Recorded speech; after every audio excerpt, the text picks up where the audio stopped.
Hello, everybody out there. It is Paul Redding with Compliancy Group, and I've got today with me Martin White with TechIDManager.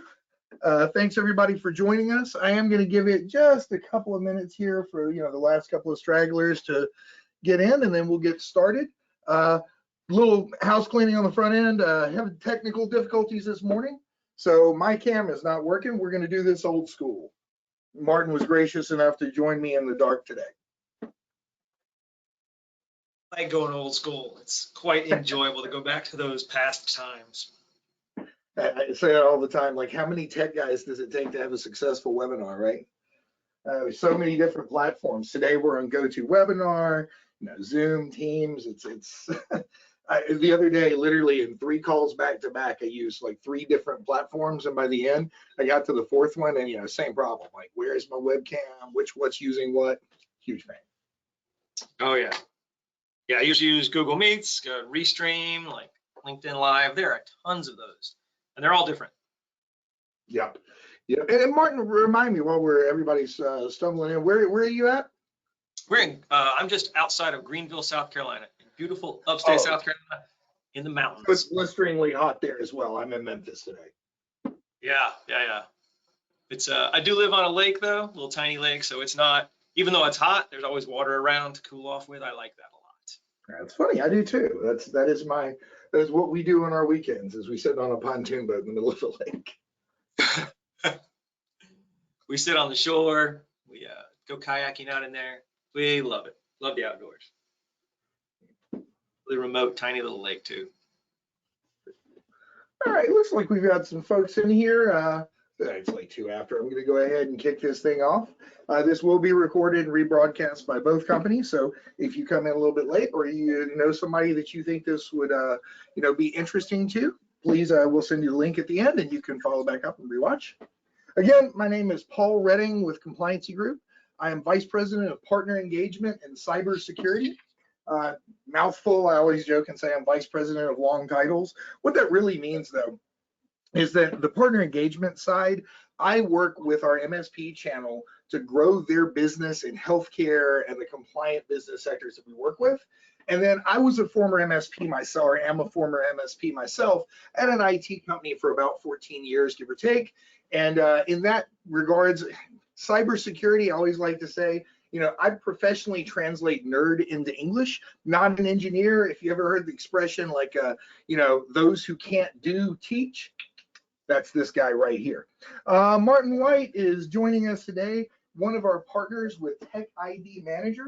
Really exciting software. As soon as I met Martin and they came on board as a partner, and he explained exactly what they do, the first thing I said is, I wish when I was an MSP, there was a utility that was that easy to use that would have done that for me, because the risk that you mitigate by using this solution and by taking control of those administrative credentials, that stuff kept me awake at night for years. So, we called this session today, Stop Sharing Admin Accounts. HIPAA says, stop sharing admin accounts.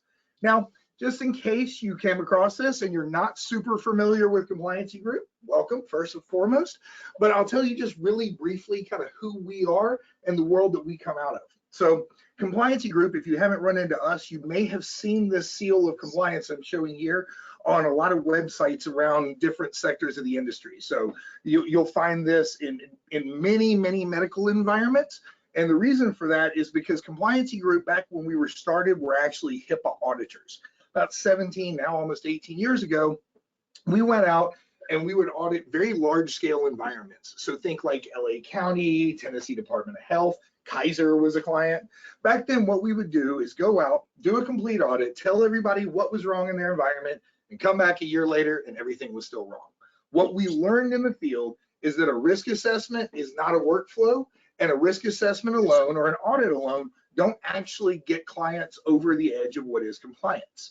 I'll fast forward and tell you that what we did over the coming years is we took a tool and a utility that we used to do these audits and to determine what was wrong in these client environments, we took that and created what we call the Guard. It's a software that we use today to help clients everywhere from a single person medical shop up to very large medical groups, and in the channel, everybody from the single person MSP up to a group like Pax8 can use this utility, build out their compliance program, and under our tutelage and guidance, truly achieve HIPAA compliance. Today, we are very proud to say that that seal of compliance is endorsed by more than 40 major medical associations. So think the American Optometric, the American Dental, the American Chiropractic. All of those organizations endorse this seal and recommend it to their members for the simple fact that no client carrying that seal has ever failed a HIPAA audit. I'll tell you right now, that's not because nothing bad has ever happened to any of our clients. Unfortunately, it has. We are probably engaged in 2 or 3 federal audits at any given moment. But in order to achieve our seal of compliance, you've gone through our methodology and our process, and we can prove and illustrate your compliance to the world. That is what we do. Now, catch up to why we work with organizations like Martin's, why we work in the MSP sector at all. What we don't do is cybersecurity. Cybersecurity is a huge portion of HIPAA compliance, right? We may be the leaders in the compliance end of the world, but we don't actually pick up what are the universal controls required for all organizations that are under this HIPAA umbrella. Now, those controls, and this is why we worked in the MSP sector, look suspiciously like an MSP's tool stack. The controls that are required under the law for cybersecurity are actually the tools that all of you guys out there sell. And in Martin's case, access control being one of the very first and most important pieces of it. What we did is we started to work in this cybersecurity and technical world so that we could bring all of the tools that our client need into one place.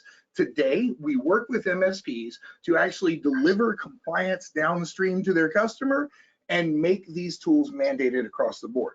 Now, just so we all understand, if we don't do this, what we do is what many people call the soft side of HIPAA compliance. If my camera was working today, you'd see me air quotes that, because the soft side is actually what hits the hardest. And what I mean by the soft side are the risk assessments beyond just IT, the privacy assessments, the administrative assessments, finding all the gaps in the organization that go beyond the things that the MSP sells. And for every audit and every assessment, there's a policy. For every policy, there's a procedure. And for every procedure, your employees must be trained and attest to follow them. That is what the Compliancy group does. So you see, us plus a technology partner, it's actually a perfect marriage to give what the client wants. And I'll give everybody the Cliff Notes now. Your client just wants to be safe. They don't understand the difference between the IT services that you deliver and the privacy stuff that we do. And that's where we have, kind of built this relationship and moved the channel forward together. Now, today, as I said, I'm joined by somebody I'm really excited to hear from. And so I'm going to kind of pass this across.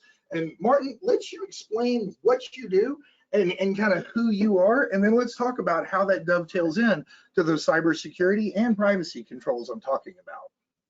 All right, I'm Martin White. I worked with an MSP for about 12 years of my career. Before that, I got a computer engineering degree. I wrote industrial automation software, I wrote business software, I wrote security software. I did genetic algorithms for logistical distribution problems for a while. And like I said, for 12 years, I was the head of a development wing attached to an MSP. In those 12 years, I saw security go from something that nobody cared about to something everybody was hyper focused on. For the MSP, malware became an issue, software came out to help MSPs address that. Backups became needed, software came out to address that. But in that security transition and all that cybersecurity software that came out to help MSPs, I saw a glaring hole. The MSP that I worked with and several of my friends in the industry all said that privileged account management was completely missed.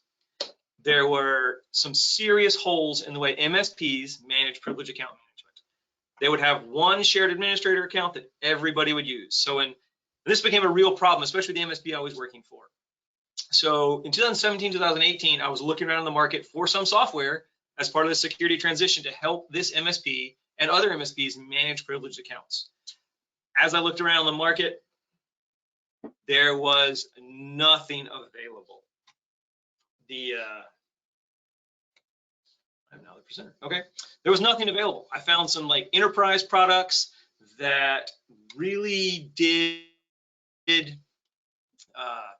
show something's happened here. Oh yeah, okay.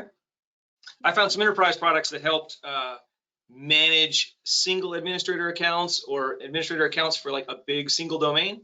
But once that solution tried to scale out to an MSP where you had individual domains or individual machines or Azure tenants all not connected, all those enterprise solutions for privileged account management fell down.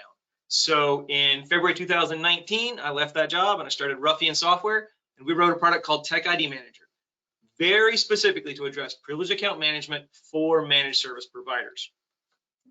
We decided to look at all the cybersecurity frameworks out there: HIPAA, NIST, CMMC, SOC 2, PCI. All of them said that you needed to not share passwords. All of them said that an account should belong to a single person and there should be no account sharing. So that means that you need a unique account for every technician, everybody that accesses your client's networks, everywhere that they access them. To be compliant, you can't share administrator accounts. You should not have one administrator account that all your technicians use to access their client networks. So, but for an MSP, this is a unique problem because if an MSP has 10 technicians and 100 domains that they service, or 100 clients that they service, that's 1,000 accounts that they have to make, 1,000 passwords to rotate. That just becomes an untenable problem, a problem that an MSP just can't solve with a reasonable amount of effort. So automation is required to solve all of that. That's what TechIDManager does. We eliminate password sharing by making a unique account for every technician, and because that is an untenable amount of manual effort, we automate all of that for an MSP. So we automate that by creating unique accounts, disabling those accounts, managing the rights and the permissions on all of those accounts across all the unconnected places, and we automatically rotate every person's password to be something different everywhere they have access. And we use a bunch of encryption to make sure that only the person that should see their credentials to use an account is the person that can see those credentials and uses that account. It's kind of like the broad question real quick, if you don't mind. I want to interrupt and back up because I have a question about this that I want to clarify for myself. So you said you're privileged account management, right? That is correct. Okay, so privileged access management, privileged account management, PAM in general, like I hear this term used sometimes interchangeably. Can you clarify, is it the same thing? I mean, what's the difference? There are differences, significant difference between privileged access management and privileged account management. Privileged account management is that act of making accounts, setting the rights on accounts, and making sure that the only the person that should use an account uses an account. MFA falls under privileged account management. Setting the rights falls under privileged account management. Privileged access management is a subset of that. Privileged access management is that set of privileged account management, or that piece of it, where you manage who has access where. Those large enterprise products that I saw out in the market, like Thycotic, CyberArk, Beyond Trust, those very large enterprise products, they do privileged access management. So a person has an account on an enterprise domain where they have, I don't know, 10,000, 100,000 users and machines. It manages their access to the various resources. That's privileged access management. Privileged account management is that making the accounts, setting the rights on those accounts. In fact, it encompasses everything that privileged access management is, but it takes it one step further and one step greater. So then you're both, right? So in that case, in what you guys are doing, you're going to cover the requirements for privileged access management for the client by creating and managing, and therefore, establishing privileged account management. Is that accurate? That is correct. We do privileged account management, and that automatically covers privileged access management. You see a lot of other products say they do privileged access management because they don't do that piece where they're creating accounts, where they're automatically setting rights and permissions on accounts, in addition to rotating the passwords on a frequent basis. Yeah. So then the next question I have for you is, first, actually, what's under the hood? Like, what are you doing here that allows you to do this and gives you that level of access and control over all these accounts? I mean, are you directly plugged in through Azure? Are there limitations to the way that you can plug in? What are you guys actually doing, I guess is my question. So from a cybersecurity perspective, there are several basic tenets or basic principles of cybersecurity that need to be followed. You need least access privilege. And because of that, when we are able to make accounts for people, but we do it in a least access privilege manner.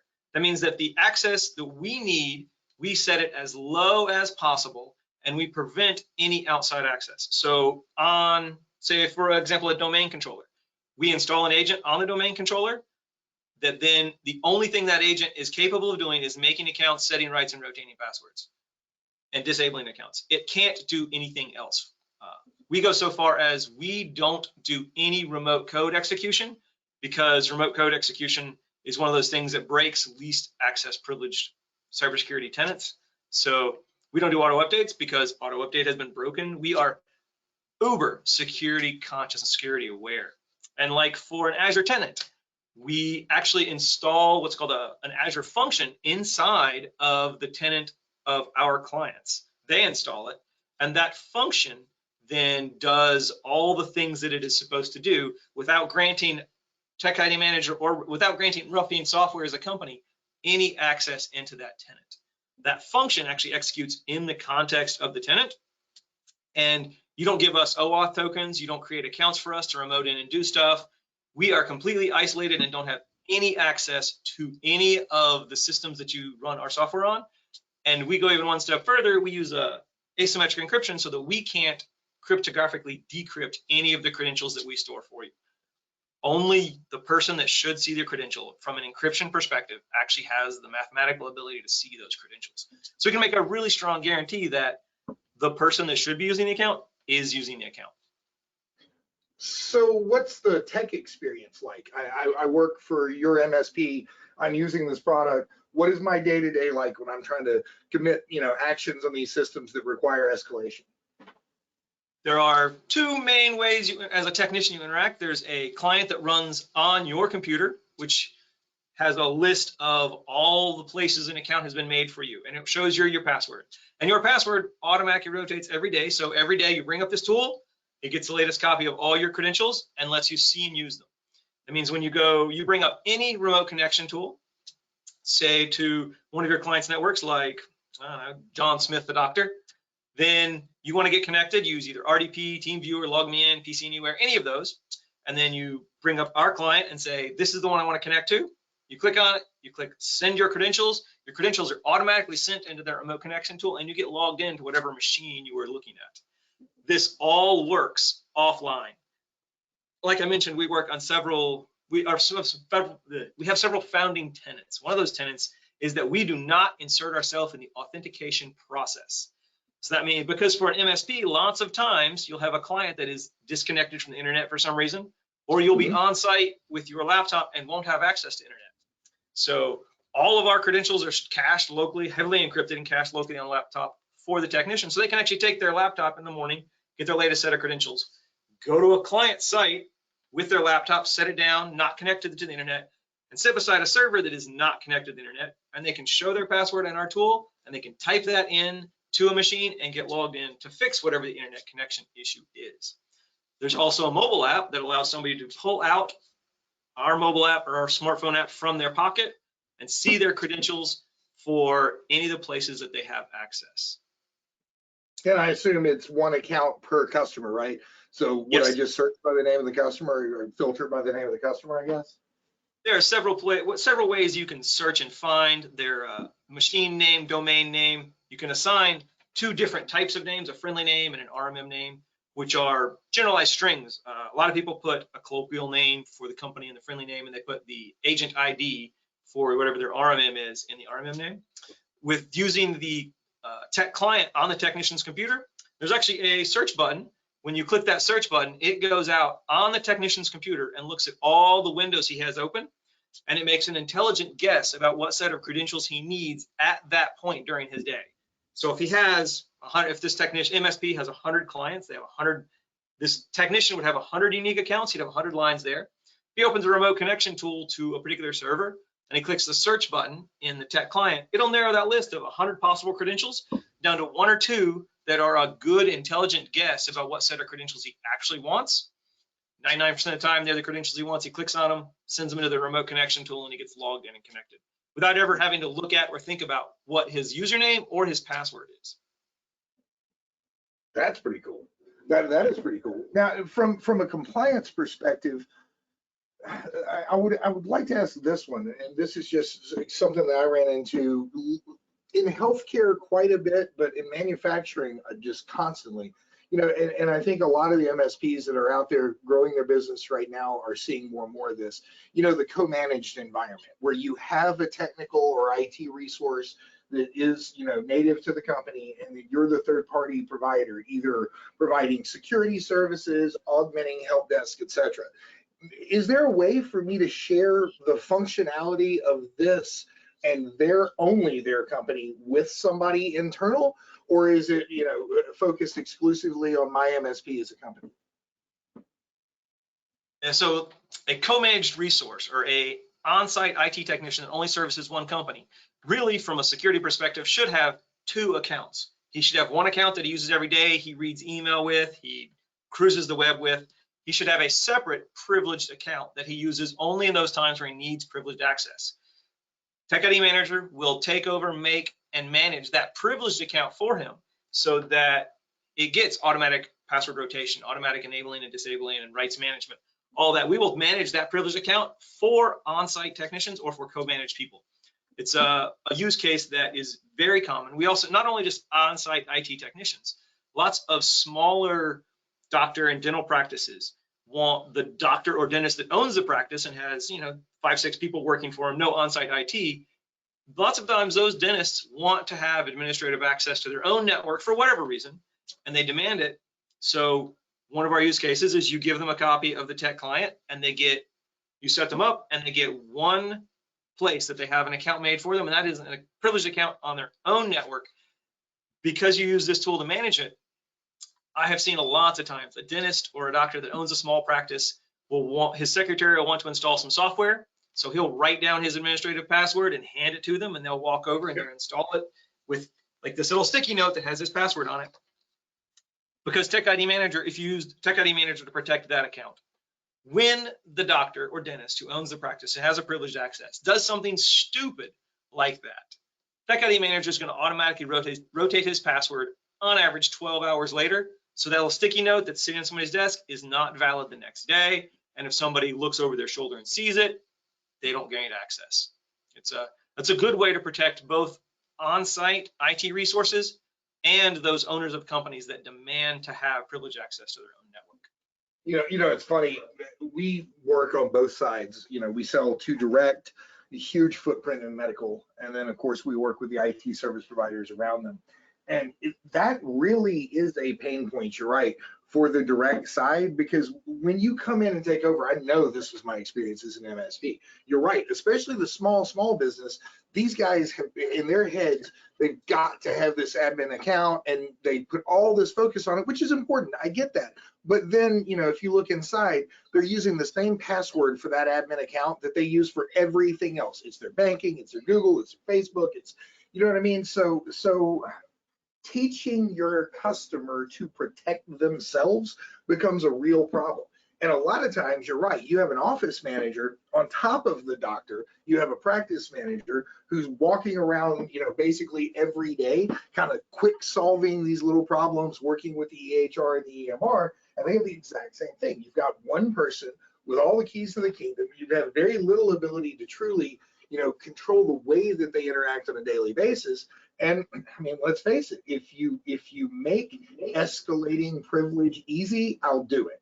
But if really every time I've got to remember this password or any of those things, then I'm just going to work from my admin account. And that's what we found is we would create the doctor 2 accounts, and then he puts in a help desk ticket a week later, and my tech goes in and calls me and goes, Paul, Doc Smith is, you know, using his admin account again. What do you mean? Yeah, everything's set up in his admin desktop. It's a constant battle because of that stuff. And, you know, from our perspective, it goes back to kind of the sweet spot. between the cybersecurity software, the MSP as a provider, and groups like ours on the privacy side. Our job is to give these people the best possible advice, but by the same token, our job is also to explain this is the law. You have to do these things. And so we do end up in the position sometimes of almost being the bad guy going, yes, that awkward function that your IT guy wants you to jump into where you have to escalate and have this other account. Yes, that's absolutely mandatory. And yes, you've just got to deal with the complexity of it. It's really cool. And I hope that we do out there. I don't know if everybody on here is an MSP or we've got some doctors. I do think it's very cool to have something that's so easy to manage that, eliminating that risk. And yet from what it sounds like, there's nothing here that's going to, be so difficult that a doctor who is not heavily technical can handle this thing. Right. It is definitely so user-friendly enough. I know this was one. Oh, I'm sorry. Go ahead. It's definitely user-friendly enough that a doctor could bring it up on his smartphone even and be like, all right, here's my password for today. This is what I need to enter to get this program to install or do this administrative thing. And then he goes back to using his regular account and does not have everything set up. He's not reading email with an administrative account. Exactly right. You're not using Outlook, sitting there, downloading this attachment that's sketchy and you're not paying attention. And right, it's not happening under your admin. Now, this is one I know that we have wanted to talk about because when you first came on board, you and I discussed the way that you guys were setting this up. I thought it was pretty cool. Talk to me about your partner program itself. I'll tell you a little bit about ours. Our partner program is really a sales enablement program because, working with doctors is very difficult sometimes for MSPs to illustrate the importance behind the technology that they provide. So my CSMs and my sales reps and all my folks are actually trained to get in there and help the MSP close the deal. We'll work directly with the medical providers. We provide marketing materials. We have a partner portal, all that stuff.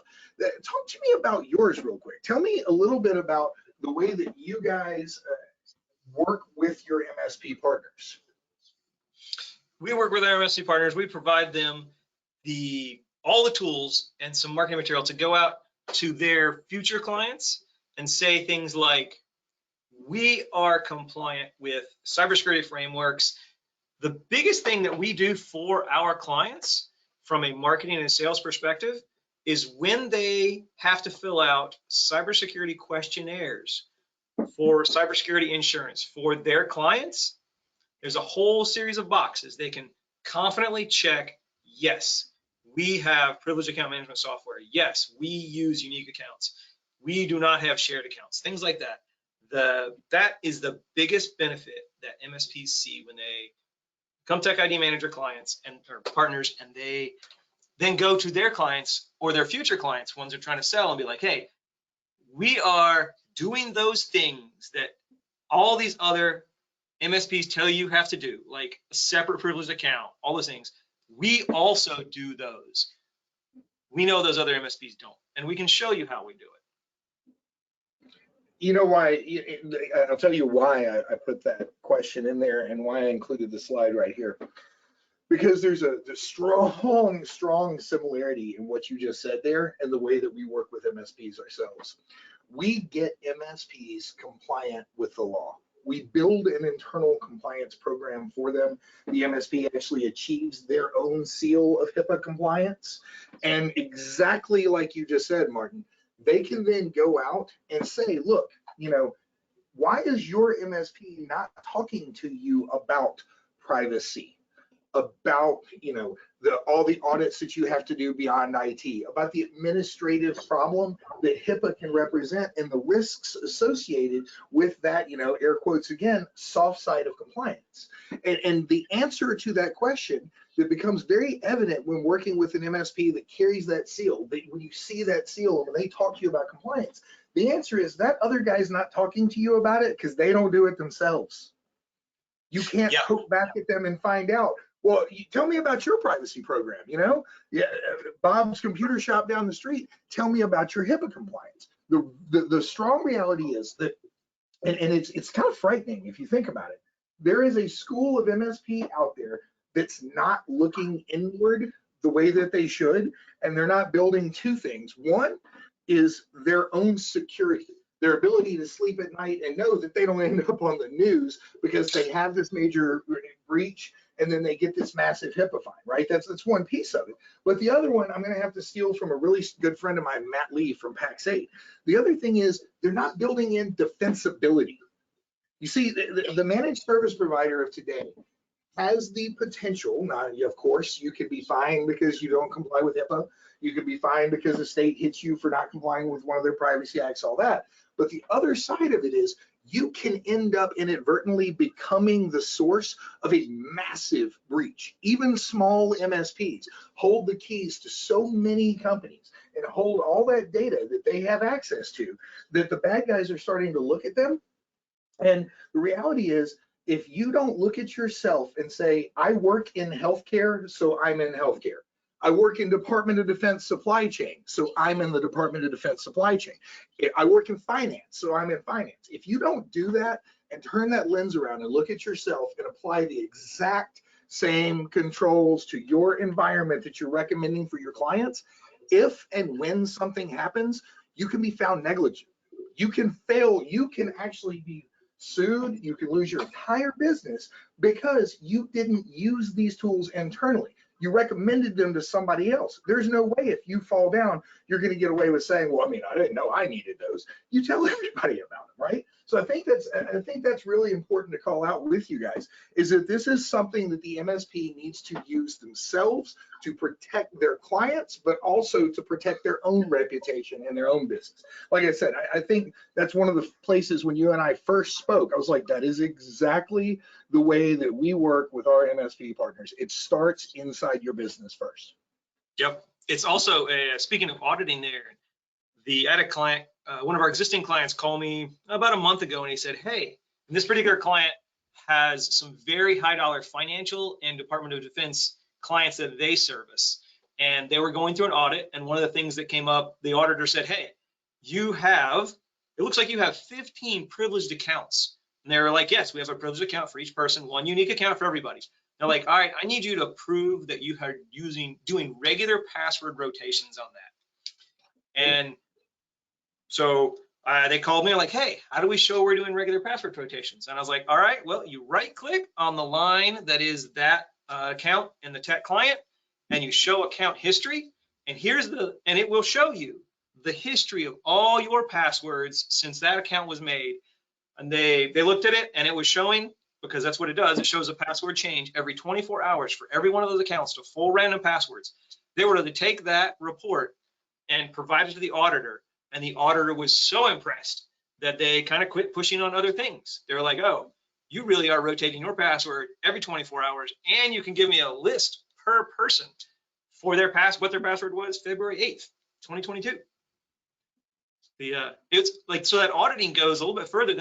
They said that built some significant credit with them and their client when they were able to just, but yeah, we're doing what we said we're doing. And something so small as rotating a password. And it also comes to mind that if you're not using a tool to do this, and you have some number of technicians, like 15 technicians and 100 clients, one of your technicians might not remote into one of those clients for a while. That means his password's been stale if he hasn't remoted in, and the group policy is the way that he's being forced to change it.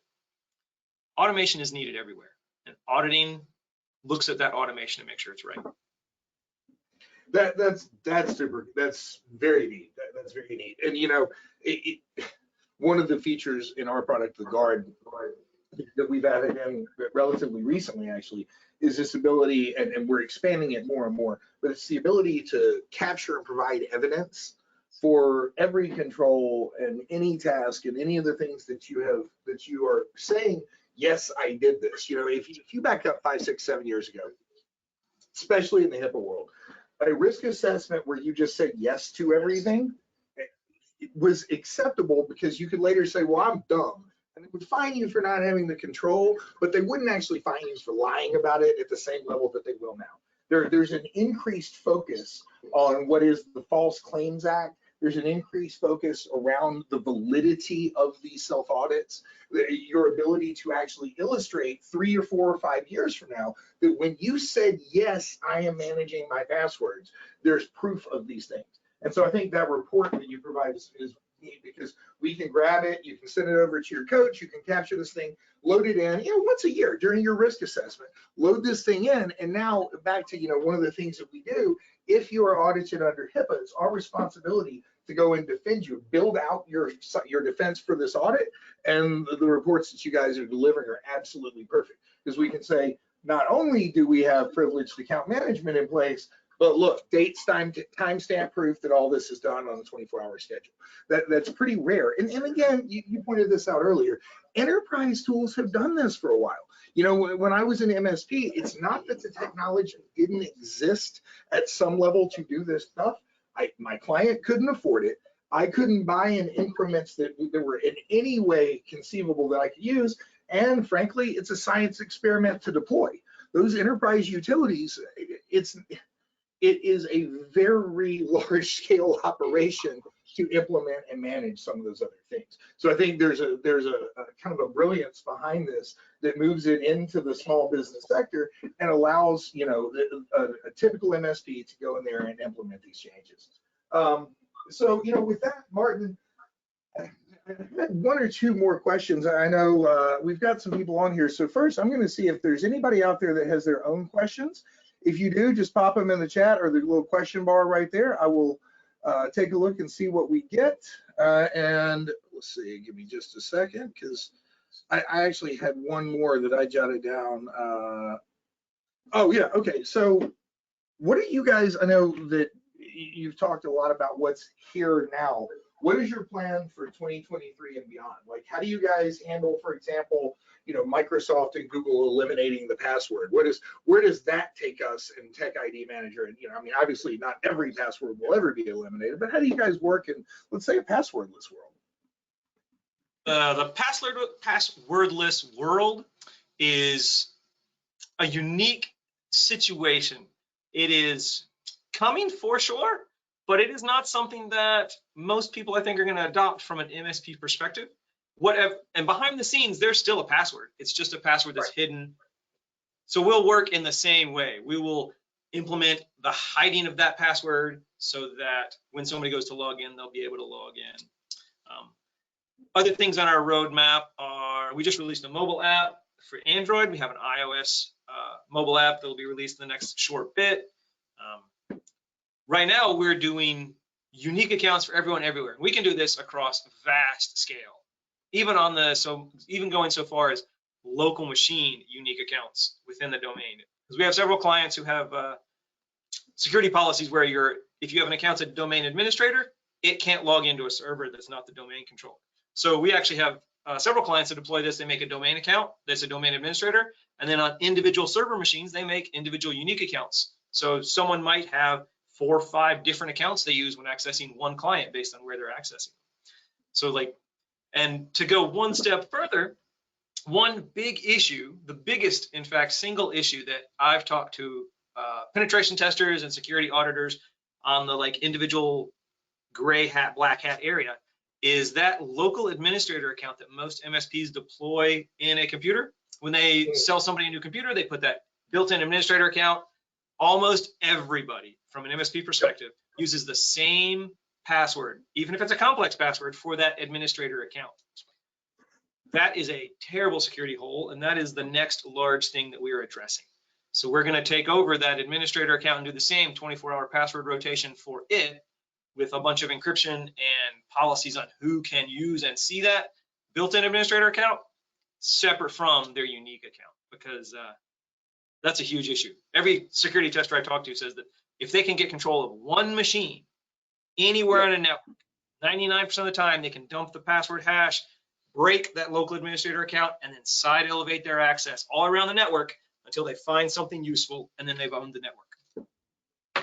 Well, that's another place that I have some experience. When I worked in the DoD supply chain, of course, under NIST 800-171, CMMC, whatever you want to focus on there, there's a requirement for multi-factor authentication for everything that has CUI, right? Everything's got CUI, you've got to have MFA, and yet unless you have applications like this, utilities handling it for you, the reality is at some level, you're going to have an administrative account that you can't access through multi-factor authentication. To your point, it's going to be here because of practicality, because of the scale and scope of managing so many clients in so many environments. You're right.